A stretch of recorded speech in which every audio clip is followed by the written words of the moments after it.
in a noisy trading center not far from the city, where boarders coughed smoke and mechanics shouted as if volume required engines. There stood a small office beside a petrol station. It had a sign reading, "Battery Clarity Desk." Most people passed it without even any interest. They thought it was another cramped shop where desperate batteries went to die. But those who knew better said something else. They said that is where Uncle Rwamiti sits. And once people heard that, curiosity would pull them inside. Uncle Rwamiti never sat on a big chair. He said big chairs make small minds. He preferred an old battery crate near the doorway, where breeze entered and gossip could be intercepted early. He wore simple clothes, old sandals, and the expression of a man who had watched many fools become experts and many experts become fools. Every morning he arrived with a flask of tea and a notebook. No one knew what he wrote in that notebook. Some said he wrote customer names, some said he wrote voltages, some said he wrote proverbs. Others said he was recording the collapse of civilization, one battery at a time. One hot afternoon, a young man dragged in a weak hybrid battery from a shiny imported car. The battery was sweating and he was annoyed, wearing sunglasses too expensive for his understanding.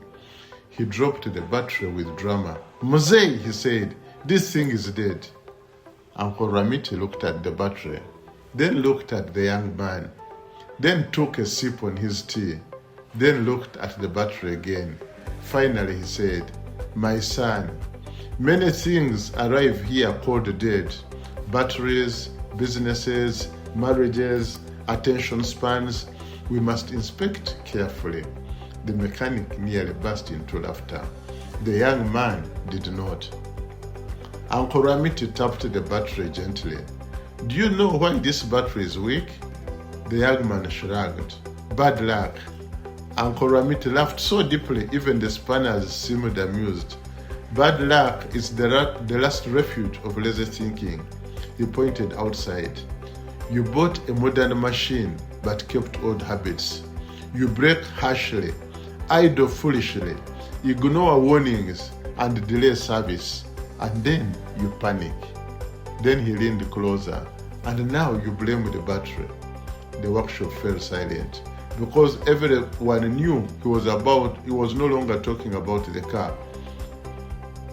Another day, a lodge owner arrived complaining, "Every year I buy new batteries. Every year darkness returns." Uncle Rwamiti nodded. "And do you maintain them?" he asked. "No," was the response. "Do you monitor charging?" "No," was the response. "Do you size the system properly?" "No," was the response. Do you buy cheapest first and regret later?" The man hesitated. "Sometimes." Uncle Rwamiti stood up dramatically. Then stop saying that you buy batteries. You say that you buy darkness in installments." The room exploded with laughter. Even the lodge owner laughed, because truth spoken with humor enters where lectures cannot. Why this desk was different. Other shops sold batteries. Other men shouted specifications. Other people changed parts quickly. But Uncle Rwamiti sold something rarer. He sold interpretation. He would say, "Many people replace symptoms and preserve causes." He accepted photos on WhatsApp. He asked for voltages. He wanted usage patterns of the batteries. He wanted truth before using any tools. Sometimes he told customers not to buy anything at all. This shocked them greatly, for they had entered Uganda's first battery clarity desk, where refusing unnecessary sales was considered wisdom. Because the desk stood beside a petrol station, many old fuel men mocked batteries. They said, "These toys will never replace petrol." Uncle Rwamiti smiled. He had had such confidence before. He said, "The drum once laughed at the radio. The radio once laughed at television. Television once laughed at the phone. The phone now laughs alone." Then he pointed at the petrol pumps. "Every empire thinks it is permanent, while sunset is already behind it." One mechanic once peeped into Uncle Rwamiti's notebook. Inside were not voltages, there were headings, and the headings went like this: things people ignore until they become expensive, warnings nobody respects, systems that fail quietly, why new tools meet old minds, how pride kills machines. The mechanic trembled slightly. He realized Uncle Rwamiti was using batteries to study human beings. Then came nightfall.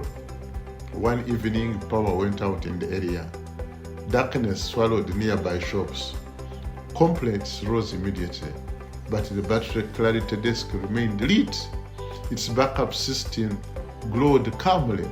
Uncle Rwamiti sat on his crate, tea in hand, as moths circled the bulbs. The young boy asked, "Jaja, how did you know power would go?" He smiled. "My child, I did not know power would go. I only knew systems fail." Then he added, "Those who understand failure early appear prophetic later." Final wisdom. When people left the desk, they often came for batteries. But they carried away something else: a sentence, a laugh, a warning, a way of seeing, and slowly word spread across town. If your battery is confused, go there. If your business is confused, also go there. And if your life is confused, start with the battery. Some men wait for the future, Uncle Rwamiti said, but Uncle Rwamiti diagonizes it.